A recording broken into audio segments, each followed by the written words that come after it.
เศร้านี่น้อเล่าต้มเล่าเปิดความเมาความว่าเขานี่พอสมบาสมองจ่าไปเสียเขา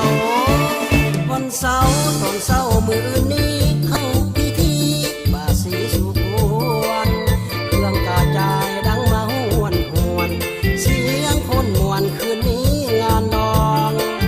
พี่น้องก็ดังมาเป็นแถวงานบุญแก้วเกิดเทพดังก้องสมแล้วกับน้องแก้วผมทองพ่อแม่ของน้องต้องมีหน้ามีตาทั้งน้องลาไปอยู่เมียลิกาเคยบ้านเคยซองอย่าลืมคนผู้แต่งน้องเงินทองผมไม่แม่นางอย่าปาเขาให้เขาเป็นพ่อห่างเด้อเหมือนดังที่ท้องเห็นผ่านมามันเคยเป็นจนสามารถถึงบาย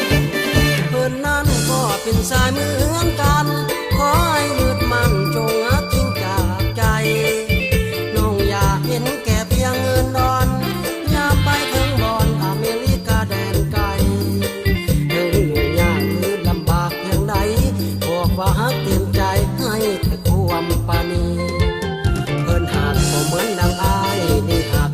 สิพอรับปากบ่กล้า